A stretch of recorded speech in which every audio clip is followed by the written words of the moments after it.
Hi friends, good evening. இப்போ இன்றைக்கி நம்ம மேக்ஸ் பார்க்கலாம். மேக்ஸில் எக்ஸசைஸ் 1.3 நான் இதில் எழுதிட்டேன். என்ன நினச்சேன் தெரியுமா, எழுதிட்டு உங்களுக்கு சொல்லி கொடுத்தா கொஞ்சம் சீக்கிரமாக முடியும், இல்லைன்னா ரொம்ப டைம் எடுக்கும், உங்களுக்கும் டைம் வேணும்ல, அதனால் சரி. இது பேக் ஆன்சர் இல்லை, அதனால் இது நான் உங்களுக்கு சொல்லி கொடுக்குறேன்.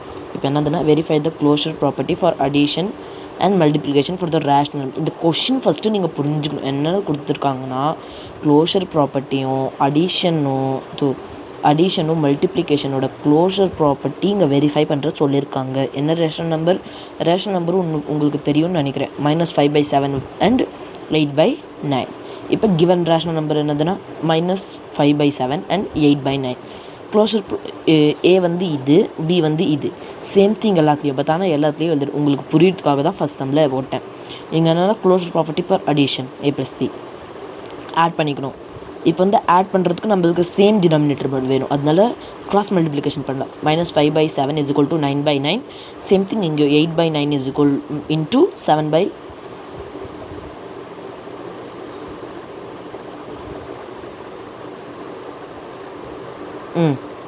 8/9 × 7/7. இப்போ இங்கே பாருங்கள், 9/9 - 40/63. சேம் திங் பார்த்தீங்களா, டினாமினேட்டர் சேம் வந்துருச்சா. இப்போ நம்ம ஈஸியாக ஆட் பண்ணலாம். இது சப்ட்ராக்ஷனில் இருக்குது, இது அடிஷனில் இருக்குது. இதுதான் நீங்கள் மெயினாக பார்க்கணும். இப்போ ஒன்று அடிஷனில் இருக்குது, ஒன்று சப்ட்ராக்ஷன். ஒன்று பாசிட்டிவ் இன்டிஜராக இருக்குது, இன்னொன்று நெகட்டிவ் இன்டிஜராக இருக்குது. அப்போ இதுலேருந்து இதை நம்ம சப்ட்ராக்ட் பண்ணால் 11/63. இப்போ க்ளோஷர் ப்ராப்பர்ட்டி ஃபார் மல்டிப்ளிகேஷன் இது இதில் ஒன்றே ஒன்று மட்டும் தான் இருக்குது, அதனால நம்ம இப்படி வைக்கிறோம். இது ஓகேவா, உங்களுக்கு புரிஞ்சுதா? அதனால் இப்போ இதில் பார்க்கலாம். க்ளோஷர் ப்ராப்பர்ட்டி ஃபார் மல்டிப்ளிகேஷன் சிம்பிளாக A × B -5/7 × 8/9. இது மல்டிப்ளை பண்ண -40/63. அவ்வளோதான், முடிஞ்சது இது.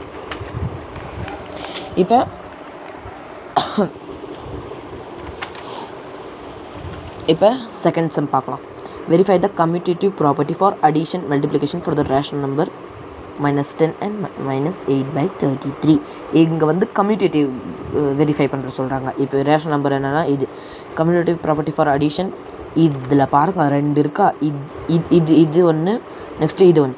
அதனால் இதில் நம்ம LHS எடுத்துக்கணும், RHS எடுத்துக்கணும். LHSனால் லெஃப்ட் ஹேண்ட் சைடு, RHSனால் ரைட் ஹேண்ட் சைடு. இப்போ அப்படியே போட்டு போகலாம், சேம் திங், ஓகேவா. பட் ஆனால் ஏ என்னதுன்னா இது, பி என்னதுன்னா இது. இந்த ஃபார்முலா வச்சு தான் உங்களுக்கு இந்த சீக்வன்ஸே போட போகிறீங்க.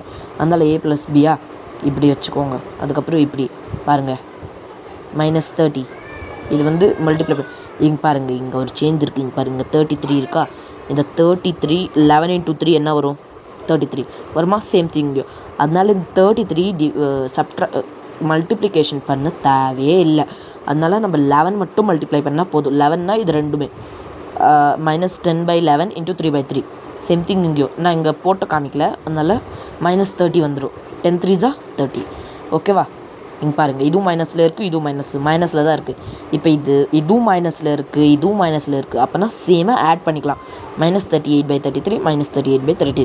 அப்போனா இது கரெக்டு. அவங்க இந்த ஃபார்முலா கொடுத்தது கரெக்டு. அதனால் LHS = RHS. இது கிளாஸ் ஒர்க் நோட், அதனால எதுவுமே பண்ணல நான், ஓகேவா. இது நெக்ஸ்ட்டு இங்கே பார்க்கலாம். Commutative property for multiplication. இங்கே என்ன கொடுத்துருக்காங்கன்னா A × B = B × A. Same thing, இதே ஃபார்முலா பார்த்தோன்னா மல்டிப்ளிகேஷனில் சேம் திங். பட் இதில் மல்டிப்ளிகேஷனில் டினாமினேட்டர் சேமாக தேவையில்லை. சப்ட்ராக்ஷனில், அடிஷனில், கம்பேரிஷனில் மட்டும் தான் நம்மளுக்கு டினாமினேட்டர் சேம் வேணும். மீதி மல்டிப்ளிகேஷன் டிவிஷனில் உங்களுக்கு தேவையே இல்லை. சேம் திங் பாருங்கள், வந்துருமா. LHS = RHS மல்டிப்ளை பண்ணால் வந்துடும். 33 × 11 363, 10 × 8 +80. ஏன்னா மைனஸ் இன்ட்டு மைனஸ் ப்ளஸ். உங்களுக்கு புரிஞ்சுதா? நெக்ஸ்ட் இது verify the associative property for addition multiplication for the rational number. இது அசோசியேட்டிவ் ப்ராப்பர்ட்டி இங்கே கண்டுபிடிக்க சொல்கிறாங்க. கிவன் ரேஷனல் நம்பர் இதா. நெக்ஸ்ட் இதோட ஃபார்முலா என்னதுன்னா A+B +C A+B+C. பட் ஆனால் சாரி, இப்போ ப்ராக்கெட்டில் அந்த ப்ராக்கெட் இருக்குல்ல, அந்த ப்ராக்கெட்டை தான் உங்களுக்கு ஃபஸ்ட்டாக க்ளோஸ் பண்ணணும். என்ன பண்ணணும், அந்த ப்ராக்கெட்டை தான் ஃபஸ்ட்டாக க்ளோஸ் பண்ணணும். அதனால இங்கே ப்ராக்கெட் தனித்தனியாக இருக்குது, இங்கே ஒன்று இங்கே ஒன்று. இதுலேயும் LHS RHS வேணும். இப்போ சேம் திங் ப்ராக்கெட்குள்ளே இருக்கிறதுனால ஃபஸ்ட்டு இது நம்ம இதை க்ளோஸ் பண்ணணும். அதனால சேம் டினாமினேட்டர் வந்துருமா, 3 2s are. ஏன்னா இங்கே 6 முன்னே இருக்குது, நான் அங்கே அப்போவே சொன்னேன். சேம் திங் இங்கேயும் பட் ஆனால் சேமாக வராது. பிகாஸ் இங்கே இந்த ப்ராக்கெட் இருக்குது, இங்கே ப்ராக்கெட் இருக்குது. அதனால இப்போ வந்துடுமா 54 ஏன்னா இதனால 54 வந்துடுமா, தனித்தனியாக இருக்கும். அதுக்கப்புறம் ஆட் பண்ணிவிட்டு நீங்கள் சிம்ப்ளிஃபை பண்ணிக்கலாம். சிம்ப்ளிஃபை பண்ணணும். சிம்ப்ளிஃபைனா இப்போ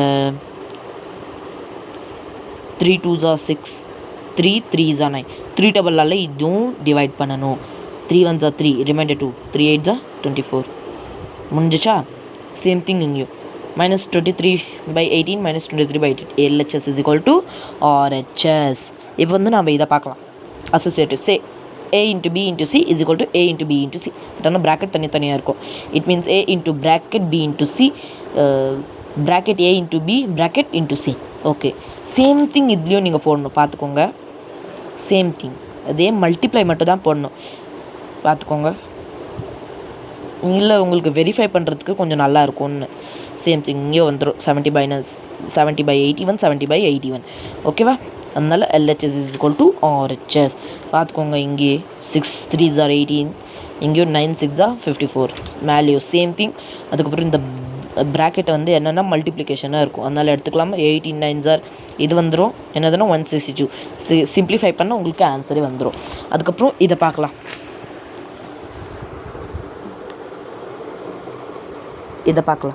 verify the identity property for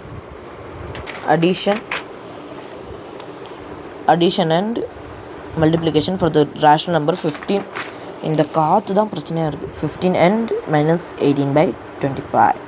identity ப்ராப்பர்ட்டினா அதோட ஐடென்டிட்டி சேமாக வரணும். இதுக்கு என்னென்னா 0 + A is equal to A + 0 is equal to A தான். சேம் திங் போட்டுக்கோங்க. 15/19